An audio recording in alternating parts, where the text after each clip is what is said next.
warahmatullahi wabarakatuh. Perkenalkan, saya Buaya Kamahendra dengan NPM 20110808207. Di sini saya akan memaparkan video presentasi dengan judul Studi Kasus pada Kenakalan Remaja guna memenuhi mata kuliah Studi Kasus Anak dan Remaja yang diampu oleh Bunda Eka Putri Rahmadani. Selamat menyaksikan. Materi yang pertama, masa remaja adalah suatu masa yang dialami individu yang ditunjukkan dengan tanda-tanda beralihnya ketergantungan hidup kepada orang lain menuju jalan hidupnya sendiri. Kondisi semacam ini sangat dipengaruhi oleh lingkungan di mana dia tinggal. Remaja yang dalam bahasa Inggris adalah adolescent berasal dari bahasa Latin adolescere yang berarti tumbuh atau tumbuh untuk mencapai kematangan. Yang kedua, ada pengertian studi kasus pada kenakalan remaja. Menurut Kartono, di tahun 2003, kenakalan remaja biasa disebut dengan istilah Latin juvenile delinquere, yang artinya anak-anak, anak muda, ciri karakteristik pada masa muda, sifat-sifat khas periode remaja. Jadi, juvenile delinquency atau kenakalan remaja adalah perilaku jahat atau kenakalan anak-anak muda, merupakan gejala sakit atau patologis secara sosial pada anak-anak dan remaja yang disebabkan oleh satu bentuk pengabaian sosial, sehingga mereka mengembangkan bentuk perilaku yang menyimpang. Ada juga menurut Musen dan kawan-kawan di tahun 1994, kenakalan remaja merupakan perilaku yang melanggar hukum atau kejahatan yang biasanya dilakukan oleh anak remaja yang berusia 16-18 tahun. Jika perbuatan ini dilakukan oleh orang dewasa, maka akan mendapat sanksi hukum. Ada juga menurut Harlock di tahun 1973 menyatakan kenakalan remaja adalah tindakan pelanggaran hukum yang dilakukan oleh remaja, di mana tindakan tersebut dapat membuat seseorang individu yang melakukannya masuk penjara. Materi yang ketiga, tujuan identifikasi kasus pada kenakalan remaja. Tujuan penelitian pada dasarnya merupakan titik tujuan yang akan dicapai seseorang melalui kegiatan penelitian yang dilakukan. Itulah sebabnya tujuan penelitian akan dilakukan harus mempunyai rumusan yang tegas dan jelas.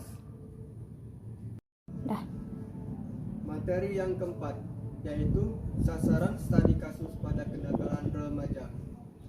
Untuk mengetahui faktor-faktor yang menyebabkan terjadinya kenakalan remaja di Kota Bandar Lampung, Kecamatan Sukarame. Selanjutnya, untuk mengetahui usaha orang tua dalam mencegah terjadinya kenakalan remaja di Kota Bandar Lampung, Kecamatan Sukarame. Selanjutnya, materi yang kelima, metode dan alat pengumpulan data. Pengumpulan data dalam penelitian ini dilakukan dalam tahap-tahap sebagai berikut. Yang pertama, persiapan. Dalam persiapan ini, peneliti terlebih dahulu memohon izin kepada subjek untuk melakukan wawancara informasi yang mendalam, serta peneliti menyiapkan panduan pertanyaan wawancara informasi. Materi yang kelima, metode dan alat pengumpulan data. Pengumpulan data dalam penelitian ini dilakukan dalam tahap-tahap sebagai berikut. Yang pertama, persiapan.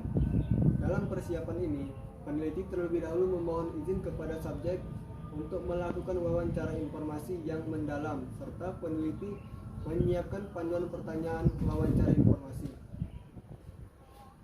Kemudian yang kedua, pelaksanaan wawancara informasi.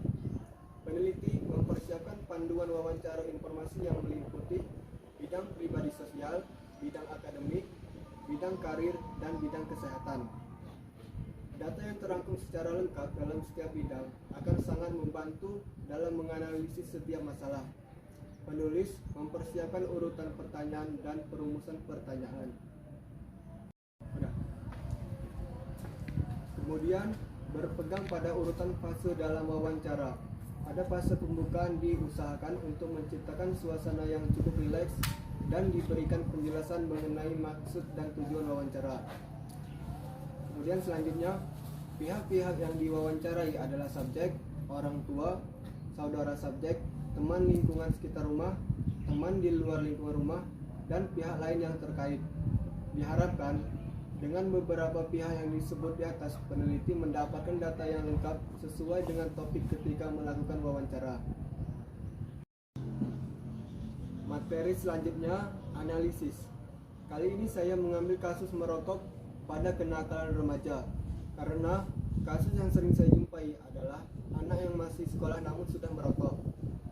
Yang kedua, diagnosis.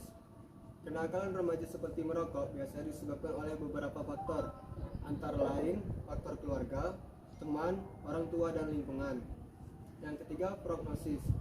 Pada umumnya, dalam kenakalan remaja seperti merokok ini disebabkan oleh faktor lingkungan dan teman sebaya. Maka dari itu, kita melibatkan orang tua dan masyarakat lingkungan sebagai pihak yang kompeten untuk dimintai bekerja sama dalam menyelesaikan masalah ini.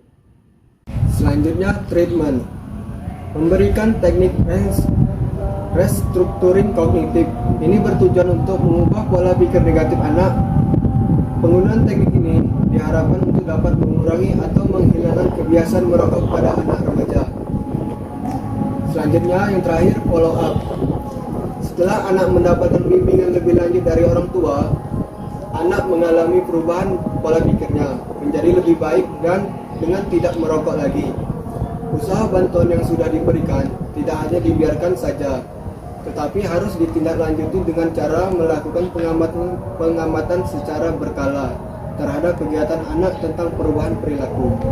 Akhir kesimpulan, masa remaja adalah suatu masa yang dialami individu yang ditunjukkan dengan tanda-tanda beralihnya ketergantungan hidup kepada orang lain menuju jalan hidupnya sendiri.